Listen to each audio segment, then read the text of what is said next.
will just start by, I will just start somewhere where maybe just pick up on a couple of points that Dan was saying, and I'm really, really pleased that Dan touched upon some of those ideas and sort of tensions that he talked about. And I will start with the tension because I feel that I'm part of the tension. And I'm part of the tension as someone who has been for years early childhood teacher. So I know classroom very well. I'm part of the tension because I'm a teacher educator. So I educate teachers, and that's one of the massive area that contributes to the idea of equality of in early childhood education. I'm also an academic administrator of a very large school of learning, development, and professional practice, where actually John Hattie, who is now in Melbourne, who was my colleague here, and it's and I'm also and I'm also a parent. I'm a parent of 2 children who are currently in early childhood education. So I look at the problem of early childhood from so many multiple perspectives, and often I encounter that I'm at the center of some of those tensions. And I'm, of course, as you mentioned very generously, I'm part of a number of working groups and delivering various curriculum and pedagogical, frameworks and changes, a number of boards and things that sort of, and each of them has a very particular perspective, very particular lens at the problem. I mean, what we all can agree on is that early childhood education is facing a significant problem that I would say that based upon our most recent research during, or sort of in between various COVID waves, has been accelerated. Things haven't been really good for some time, but things have really accelerated in the past couple of years, and the inequality and the division and the different has really been has become highly problematic. However, I would like to stay with the topic and this EC assessment in Aotearoa, New Zealand, and which I was asked to present on, which is a little bit a different view than Dan has presented, because I think Aotearoa, New Zealand stands somewhere else, perhaps than Australia a little bit, and also than some other countries. But I will speak to that very quickly, and I have about 20 minutes, so I will try to sort of get through those slides on time. So I will start with the acknowledgement of Te Whāriki, which is our early childhood curriculum. It's been one of it's been actually the first national early childhood curriculum in the Western world. I have to say, there's been some others in other parts of the world, but in the West, it's been sort of heralded as one of the very first curriculum framework developed in early 90s and really cemented in 1996, and really inspired a number of other curriculum learning frameworks, including Scandinavia and Australia. And it's been really and part of it, why it was so successful and remained unchanged for about 20 years, and it's been revised, but the core stayed the same, was the idea it was a bicultural curriculum. So it spoke to the multiple ideas of a culture, but also it has looked at the assessment in a very particular way, and the idea of assessment hasn't really changed. And you can see some of the quotes that I have picked up from Te Whāriki that really speaks about what's the role, purpose, and of assessment in early childhood education. And assessment really makes valued learning visible, and that's a really important point. And what do teachers do? Teachers use that assessment to really think about and find out what children do know, what they experience, what are their interests. They would like to know how are they progressing, whether there are any specific or new learning opportunities. So there is that kind of future-focused learning, and most importantly, identify resourcing and what actually additional support may be needed for those children and for families. And I mean it in the broadest possible sense. The other idea is that assessment is in early childhood is formative, and I will get to that in a second. And really supports the curriculum planning and really enhancing learning, and that the assessment is not only is important for multiple stakeholders, and that means it's not only for teachers for the planning or for external agencies or for monitoring agencies, but it is for children and for families. And I will get to the idea of children's learning and the place of a child in assessment. And finally, assessment is both informal and formal, and we need to really understand that education is a field on its own, and despite we collaborate with multiple other disciplines that have a various formalized way of thinking of assessment, education is very specific, especially early childhood. And it's very important to understand that there is not only that formal part of assessment, there's also informal part of assessment. And that really occurs at those particular moments where teachers really listen to and they participate with children, or they observe, or they respond to children who are really doing that kind of mundane everyday experiences and activities and participate in different events. And this obviously then leads directly to future changings in learning and teaching and long-term goals.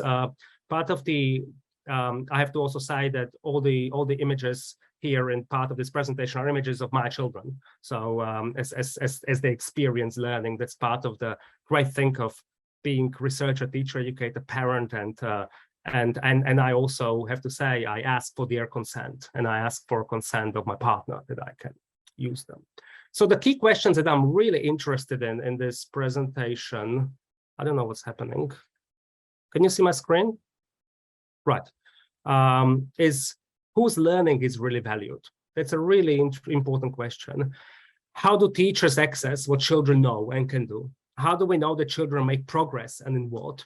And where do learning opportunities come from? And these are some of the fundamental, what I would say, philosophical questions that really influence and try to identify the idea of assessment in early childhood education, also something that all stakeholders are really interested to, and provide really those foundations for policy changes and for the performance of that policy. Because as we know, for example, in many countries, and New Zealand is part of them, we have some of the best, or some of the really interesting, really good policies, but we a little bit struggle to implement them well. And that's part of those asking those right questions that could guide us.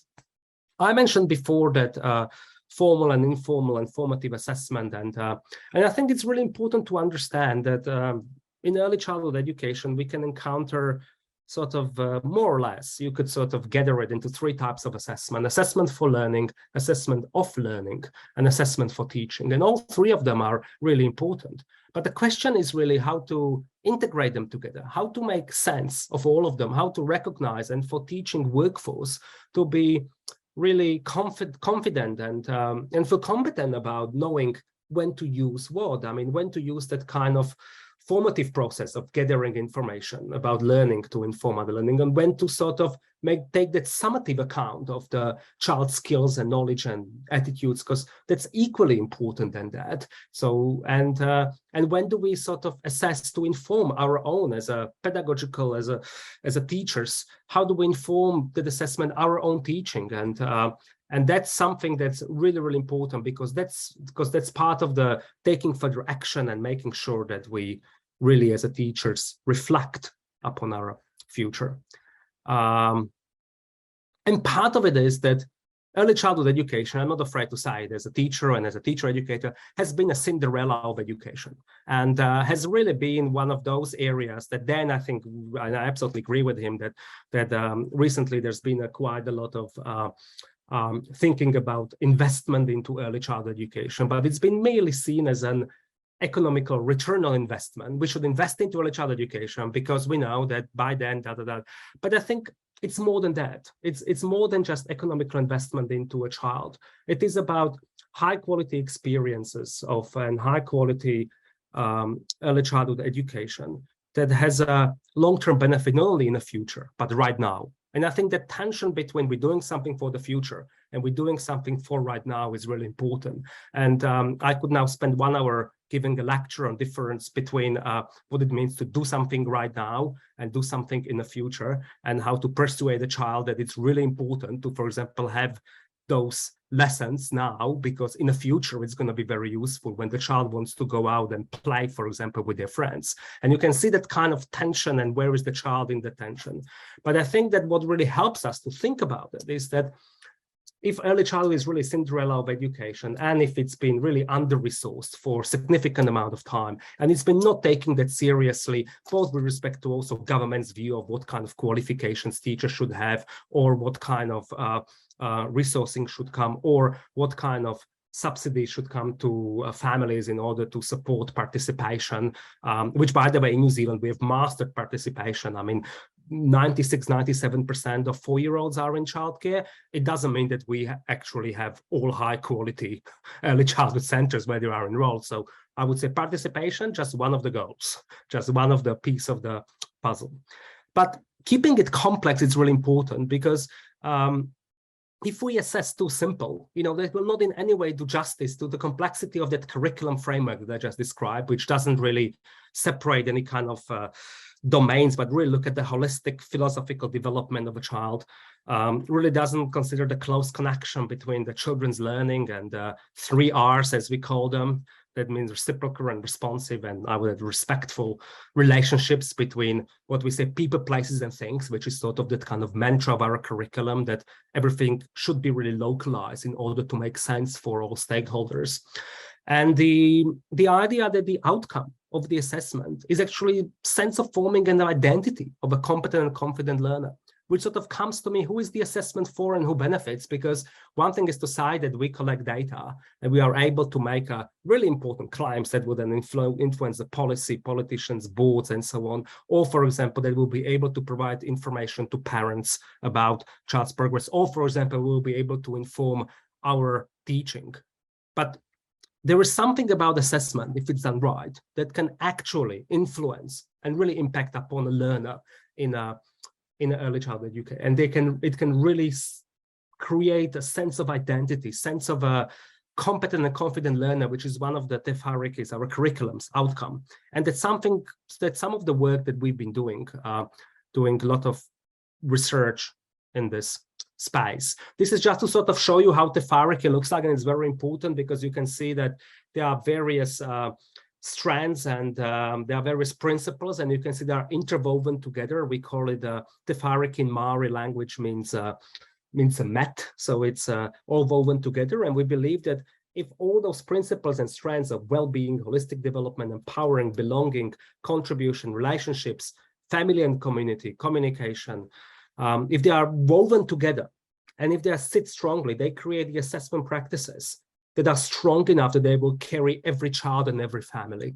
So there is that aspirational statement of that curriculum and of that assessment that if things are done right and we have set up the right policy framework, we will be able to really look after each and every child and family and create a high quality learning environment for them.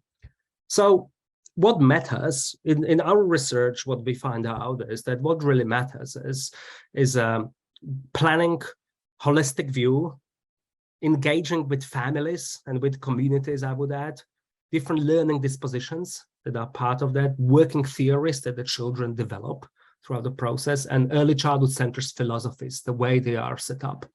And I think all of these things matter in a way how to create successful assessment practices in early childhood education. Of course, I'm talking about Aotearoa New Zealand. Now I will demonstrate to you in a second what do I mean by assessment and how do we do assessment, which may be very different that assessment is done in other parts of the world.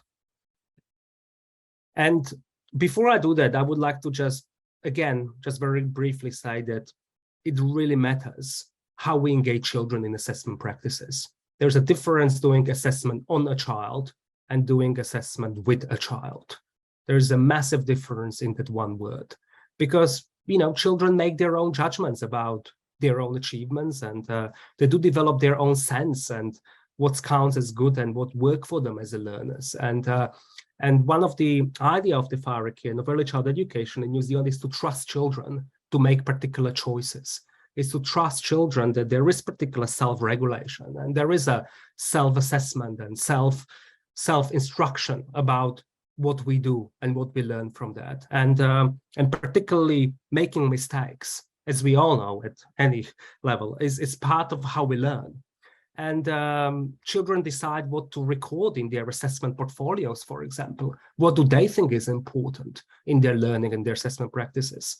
And also, but that means also very good professional development for teachers to also understand what are some of when the resources are being used by children, how to record that feedback about that performance, how to create that holistic assessment about what's happening with children. So that links to the idea of documentation and creating particular documentation portfolio, or we call them portfolios in New Zealand, but they may be called documentation. In various countries, various frameworks, they call something else. But basically, it is a large document. My children are 4 and 14 months, and they already, both of them actually have, one of them has multiple, but the younger one already has quite a thick portfolio, and they both use it as a very actively to construct their learning identity in a way that they use it, it's accessible to them, they are able to work through themselves, and they bring it sometimes home with them. They really want to revisit it with families as well, and it really constructs that learner's identity and learning journey, and it includes often a discussion, local community, and a discussion about learning, and that's really important. And most of it, when I'm talking about assessment in early childhood, I'm talking about the narrative assessment or the learning stories, a concept that's been developed by Waikato team here years ago, and really has been exported to a lot of countries around the world. I'm not saying that's the best way or the only way or it's a bulletproof way, but it's the way that we are conducting assessment, and there's a lot of strengths-based approach that really links with the United Nations Conventions on the Rights of a Child and really supports children's thinking and children's development. These are some of the examples how, and you can see that on the left, it was in the old days how we did it, but you can see it's more and more. I purposefully selected 3 that little bit differs, but you can see that it has images, it has certain text, it sort of links with the learning outcomes from curriculum. Sometimes they even reference literature when teachers, of course, for that teachers need to have enough time, non-contact time, to be able to really create a high quality learning stories or narrative assessment of children's learning. And I will come back to it in a second. The practice in Aotearoa, New Zealand, and Aotearoa is, by the way, is a Maori word for New Zealand, and we often use it together, is that holistic assessment really includes skills and knowledge and dispositions, as well as children's interest, and it needs to include the family's culture and activities and aspirations. A bridge between family and early childhood center is really important to be able to create a high quality assessment. And part of the focus of assessment is really to strengthening those dispositions that are associated with those strands of the curriculum. And it doesn't really matter in which country around the world you are, but that connection between assessment and curriculum framework or curriculum is a key. And there is often, what I discovered when we did any kind of work, is that there is this connection between that. And there's one thing that we may not get it right, and I agree with Dan again, that there is a lot of work to be done in early childhood in every country. And but where we doing things fairly okay is to linking our assessment with the curriculum. And that I think is really important, because that's really supporting the development of a high quality pedagogical practices. And also the practice is really going deep into children's interests to really find out what they are thinking about those interests, and really consider how those interests can support learning outcomes. So therefore, it is a strength-based assessment. Making, and we're really keen to make not that learning, what was learned, but making that learning, but rather than the activity, that means what is happening visible really for everybody involved. And that really then focuses on what children have learned, and it helps them themselves to change in their behaviors and language and action. And one thing that we do need to be doing more, and we start doing, is to be very good at doing stock take of ongoing assessment and track really individual children's learning over the time to explore the continuity of the children's learning. Just 2 more slides and finish. So does it really work? So that's a question that often we're being asked, because in early childhood centers and early childhood education in New Zealand, we often in a day-to-day practices, we often don't use any kind of teachers don't use any kind of clinical tests or materials. They really focus on relationships, building relationship with people, places, things, building narrative assessment, building portfolios. And so does it actually work? Well, it really depends how you want to look and how you want to measure if it works. That would be the answer, depending who you also ask and which disciplinary background they're coming from. Case studies, but case studies that's been done and case studies research really showcase the transformative power of learning stories in terms of their real positive, affirmative almost effect on children's reflection on themselves and really developing the learners and lifelong learners, I would even argue, and on really encouraging and involving family environment in assessment practices. And that's been really successful part. And research both in New Zealand and internationally showcases that the sharing and use of those assessment information highlight that children do see themselves at the end of the process as competent and confident learners, and that it makes transition to school more likely to be successful in that sense. It's not about particular specific skills, but more about those dispositions that are being learned and displayed and recognized over the course of time. And as a sort of summary to the whole story, assessment in early childhood education in Aotearoa, New Zealand really supports positive outcomes for children and really informs the both program and teaching practices of the setting. And teachers through this process can give feedback to children and families and really extend children's knowledge and skills and achievements. And they can also be used to evaluate and improve pedagogies and environments and teaching interactions. And there is this documentation of children's learning that exists, really can be used to actually plan to bring portfolio here and to show you over screen, but we've been isolating at home, to encourage family participation in the assessment and invite a range of perspectives and interpretations into that process. And it's really important to effectively communicate that kind of complex and holistic nature of children's learning in the early years. And I would finally add one thing, and that is that assessment's been, in some aspects of a scholarly literature, has been sort of heralded as the key sort of part of the puzzle to the high quality early childhood education. And I would just respectfully disagree with it. I think it's one of the pieces of puzzle, but we have so many of them that sort of link to the what do we see as and what do we determine to be as a high quality early childhood education. Assessment is for sure one of them, but there are so many of them, and one of them is the quality of a curriculum and the pedagogical training and teacher education in each country, because and I think New Zealand is a great example of that, where we do have a really highly valued and really recognized early childhood curriculum that's fantastic, but it requires very highly skilled, highly trained, highly experienced early childhood teacher in order to be successfully implementing and really leading that learning that's happening. And so there is a question around teacher education and question around what's happening around that. Have we got one shiny piece in that puzzle? And we need to really improve all of them. So there's a lot of work to be done, and I'm just really grateful to be here with you. And again, thanks to Dan for great talk at the beginning, and looking forward to discussion. Kia ora and taima kasi. Thank you so much.